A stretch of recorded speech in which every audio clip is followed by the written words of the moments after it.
Whether you're already a performer who gets nervous, or you're somebody who wants to perform but you're too nervous, or if you're like, I get nervous just ordering coffee, these are normal feelings and it's okay to feel this way.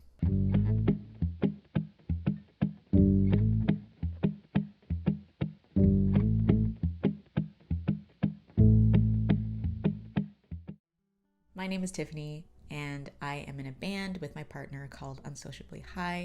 We've been performing for a few years now, and I thought it would be kind of fun to maybe make a video about my experience with stage fright, and perhaps it could help somebody like you. First, I'll talk about my own personal history with performing, and then we'll get into how I cope. And if you stick around till the end of the video, I will share with you how I'm still struggling a little bit with being on stage, because nobody's perfect. You know, some Hannah Montana songs just freaking stick. So my background is theater based, and I knew I wanted to be on stage since I was about 11. I stuck my toe into theater like a little bit in middle school, but then found more of a footing in high school. And it's funny because all this time I was acting in middle school and high school, I really was imagining myself being a recording artist. So basically, after school, I'd rush home, make a YouTube video, watch Arthur. Why has nothing changed? Okay. And then if I had time, so I had this lamp, you know, like those standing lamps. They have like a little branch. I'll insert a little photo here. I'd sing into like the branch lamp, pretending that it was like a microphone and that I was recording an album. Anyway, this was something that I would later on explore in my adult life. I sang for the first time in front of people in a musical that I was in high school called Back to the 80s, and there's a DVD somewhere that nobody needs to see. My dog's growling at the grass growing outside. I had a solo part in Girls Just Want to Have Fun, and we had like a live band performing with us, and okay, they were playing it a key higher, and I was like, can we not? The song is already up here. It's like, I'm uncomfortable, you know? But no, we couldn't do that. The arrangements had been made, and basically, every time I sang the song, my voice would crack at a certain part. So, oh, daddy, you know you're still number one. The number one, and I'm singing it like kind of in my range here, but it was way higher than that. I don't even know. Oh, daddy, you know you're still number one, or something. Maybe even higher than that. My voice was cracking up until like the dress rehearsal, and at that point I was like, okay, I just have to make it work, so I'm just gonna go still number one, and that's how I was able to do it. I don't know if that's useful information at all. And then I also had a solo song for myself, which was Material Girls by Madonna, and that went a lot better. So, you know, I have that to kind of balance out the kind of embarrassing moments of that time. And then a few years ago, I got into a band slash duo, and it was almost like being an actor didn't help me at all. Like, I basically had to start from scratch. I had to think about how I was going to appear, not as a character, okay, but as myself on a stage, which is it was so scary.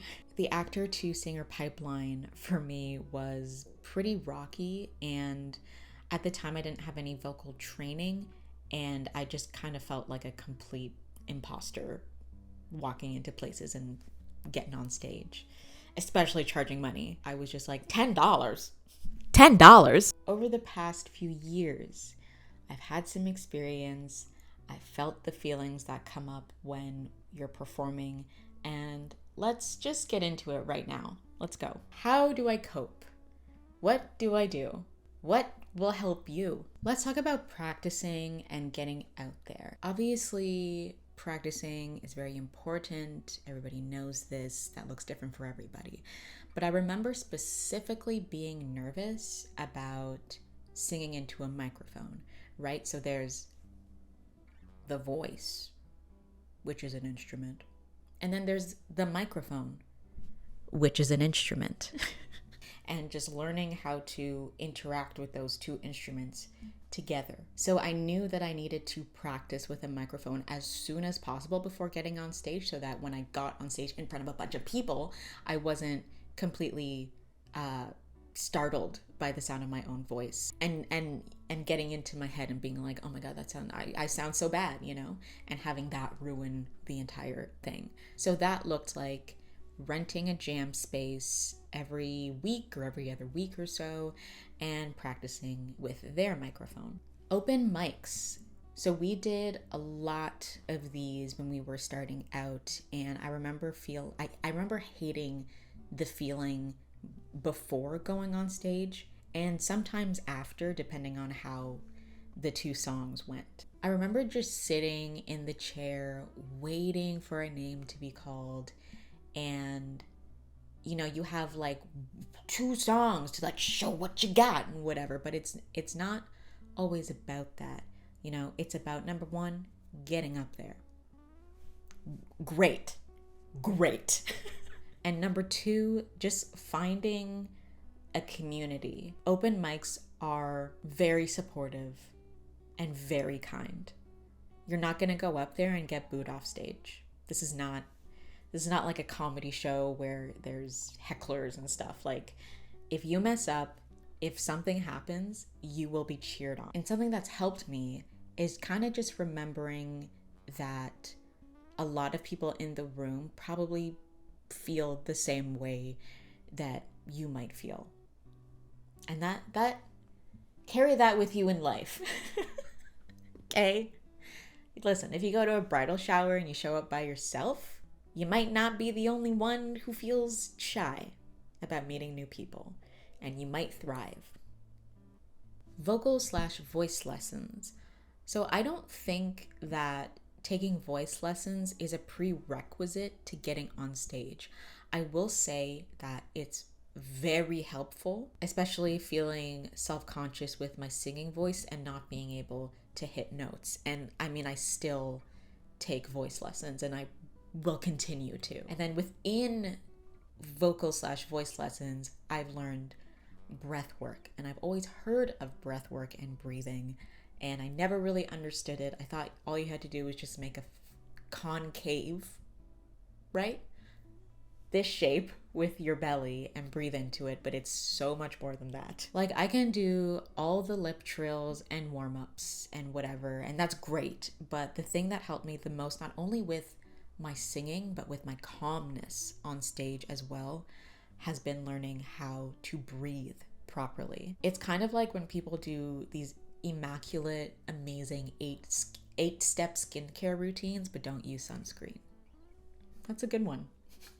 Song choice. Most people that I've spoken to share the same kind of struggle, I guess, with, the first 1 or 2, or sometimes 3 songs are a bit shaky because we feel a bit nervous. Something that helps is choosing a song that is within the range that makes your voice feel cozy. So I don't start singing with something that's up here. Fuck that. I'm starting somewhere here. I'm starting somewhere yummy, somewhere that makes me feel good. Focusing on something. For one of our shows in the past, I actually Googled, what to do if you got stage fright, you're nervous to perform, you know what I'm saying? And one of the tips that I read was choosing a point in the room to look at. And so in the beginning, I would just basically stare at this, I'd pick one point in the room to stare at far back, and that would be my focal point. Over the years, the more shows we played, I was able to kind of look at 3 points in the room, in the back. Now, okay, I'm still doing that, but I'm also looking in between people. That's my secret. Now you know. Okay. As much as I would love to look at people in the eyes, I can barely do that talking to people. However, okay, I have been to a performance where the singer was looking at us like dead in the eyes, and it was the most memorable performance that I've ever been to. It was just like at a little cafe. It was amazing. I was like, oh my God. Hello? The looking in between people, at least to me, kind of gives the illusion that I'm looking at the audience. Let's talk about performance and perfection. Nerves used to kick in for me like a week, sometimes 2 weeks in advance. I'd think about being on stage and my heart would start to flutter. But after a while, that amount of time that I was nervous got shorter and shorter, 2 weeks to 1 week to a few days to the day now. And sometimes like a few hours before. Sometimes, depending on where it is. I dug deep into it and I realized that these feelings might be me trying to just be perfect on stage. And over time, I was able to figure out that I don't have to put so much pressure on myself because performance is art. It's performance art. And art is messy. No one asked us to be perfect. I'm a human, you're a human, we're all human, and it's okay to make mistakes and not be the best. In Singing for Dummies, the author says, knowing what you're afraid of is half the battle. After you pinpoint the source of your fear, you can take charge of it. These fears are the most common fears: cracking during the performance and not being able to hit the note, looking stupid in front of friends, forgetting the words to the song, fearing success or failure, rejection, or the unknown. Okay, let's do a case study. So if me and Brendan were to fuck up, which literally happens every show, whether that's forgetting lyrics, not coming in on time, my voice cracking, being off tune. The other day we had a performance and I forgot the band name, the other band's name that we were performing with, and it was so embarrassing. I'm still feel so selfish about that. Just like how self-centered, Anyway, everybody makes mistakes. Everybody has those days. Stop. All of that is a part of performing, right? People aren't coming to see us be perfect. After faking smiles to their coworkers in the office, after listening to songs with auto-tune, after saying that they're good when someone asks how they are, people are coming to see something real, right? Let that sink in. For a long time, my voice cracking was one of the biggest fears that I had, like my voice cracking in front of people. There's this one song that we covered called All the Black by one of my favorite artists, Cat Clyde. There's this one part in the song where I just couldn't hit the note. It was basically like me belting, or I was like going to a different octave or something like that. I brought it to my voice teacher and I practiced a little bit, but I was still like so ashamed of like practicing and cracking still, and like it was embarrassing not only for like people in my building to hear and my partner, but also to myself. Kudos to Brendan for actually telling me like it's important for you to do songs and to mess up like that, because it makes you realize that it's not that scary. Feelings are valid. He was just saying that it's not as bad as you think it is. And it truly wasn't until we were performing the song at a coffee shop that my voice cracked. Thankfully, like this was the first time it happened, and thankfully that was, with a group of my friends. And after it happened, I was like, oh. Going back to Singing for Dummies, the author does their own case study and says, if you do crack on a high note, it isn't the end of the world. The first time I saw a professional crack in a concert, I was secretly thrilled. not because the singer cracked, but because he kept going, with the understanding that his voice wasn't working properly at that one moment in time. The rest of the notes in the concert were glorious, but the cracked one gave me hope. Let's talk about compassion. There's a lot of believe in yourself stuff out there, okay? But I think it's more than that. I think it's being compassionate towards yourself and just showing yourself kindness. This is important, during practice and during performance and after. Kindness all the way through. None of this, fuck, why can't I do this? Fuck, I can't believe. No. You have to do it for yourself because nobody else will. And I understand there's the, oh my God, that was so good stuff that happens afterwards when people come up to you, but it will never be enough. And when I say it will never be enough, okay, I'm not saying to the people who do that to not do that, because please keep doing that. It helps a lot. I'm just saying that even if you get 7 people to come up to you who say that was amazing and stuff, the voice in your head is louder, always. With practice, you can choose which voice you listen to. You can listen to the one that says, oh my God, I can't believe that you didn't hit that note. That's so embarrassing. How can you charge people this money when you're such an amateur? Or you can listen to the voice that was like, you did your best. You had fun.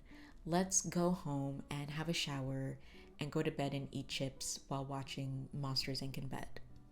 Not only does this practice help you to be kinder to yourself, but it also helps you to be kinder to others and to just be a better human in society. Let's do a quick case study again. So at the beginning of a show, I go to the bathroom because I have to pee, but also to hype myself up.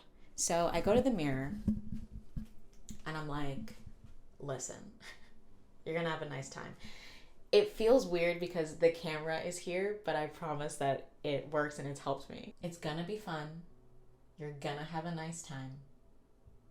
This is so chill. It's not that big of a deal. And if anything happens, I still love you. Highlight that last sentence. Whatever happens, I still love you. Things I never heard growing up. Let's go back. Allowing yourself to feel the emotions. If you feel nervous, feel nervous. If you feel sick, feel sick.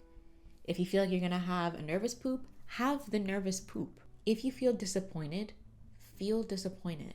But it doesn't have to define you. Every time people say this, I never understood what they meant. But I understand now that, like, just because I'm having nervous poops before a show doesn't mean that I shouldn't perform or that I shouldn't be a singer. Just because I'm off tune doesn't mean that I should stop.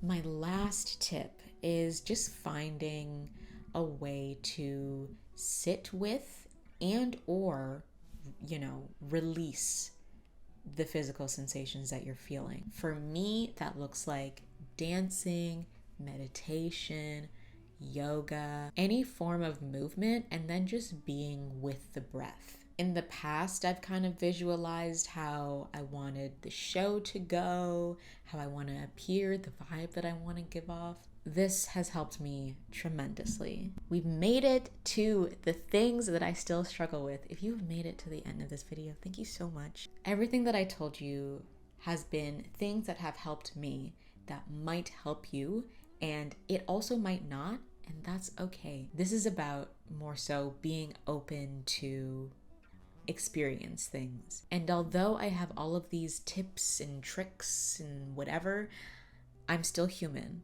And if I were to perform somewhere like out of my comfort zone, like live television, or which I've done before one time.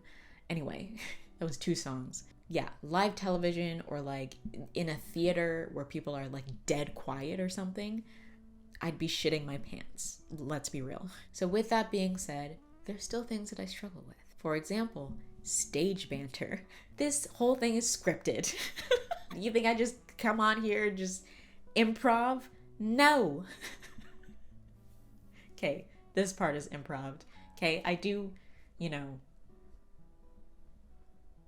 what's the word I'm looking for? See, if I were to stage banter with no script, that is what would happen. Silence. And what do you do? What do you need when you're doing stage banter? Talking. Yes. So I got a suggestion from another artist who I brought this up with, who said, maybe why don't you try Brendan having a microphone as well? And we've done that in the past, and every time he has a microphone, it's so much better. That we could just both kind of riff off of each other. Is that the word? The same artist also told me a trick of thinking that performing, putting on a show is kind of like hosting a party. And when they said that, I immediately thought of just, everybody having a nice time out there and stuff. And, it's kind of like that. That's the vibe. It's just you're hosting a party. The other night, I actually wrote down all of the things that I wanted to say onto cue cards. I typed them up, printed them out, and I planned on reading from them and just being like, I'm really bad at stage banter, so I'm gonna, and like just embracing my awkwardness like that. But even the act of just writing it down helped a lot, and I found that I didn't even need to use them at all. I kind of just knew what I wanted to say and knew what I wanted to do. Next one is memorizing songs. In some photos, you'll see that I have a black book in my hand.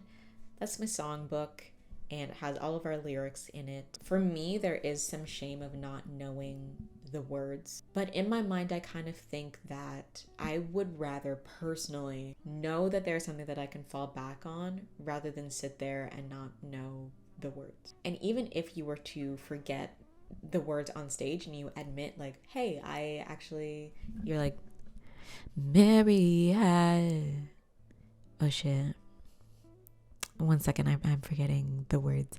People would just cheer you on. I think there's like apps and stuff that you can use on your phone for lyrics and stuff, and they have that like phone holding device on stage that's kind of like a digital staff, like one of these, but for your phone. I don't use them. I don't have money to spend on that, so I have my songbook. But yeah, I just remember at one point hearing, I can't remember where I heard it from, but it was just somebody being like, and if you're a singer and you don't know your own songs and witty, and it's like, shut up. On that note, thank you so much for watching this video. I also want to give a quick thank you to our patrons who support us at www.patreon.com/unsociablyhigh.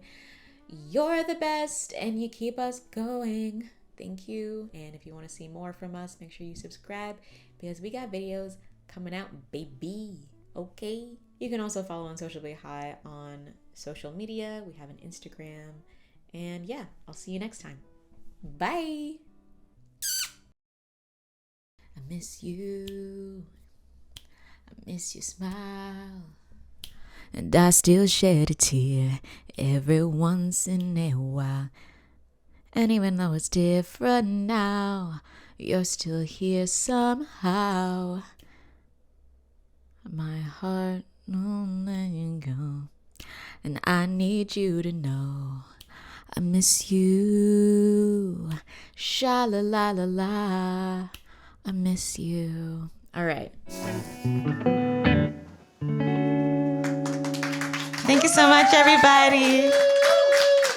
We are Unsociably High. Thank you for coming out. Follow us on the things. You're the best. I did it with the indigestion. Oh my God. I was so worried.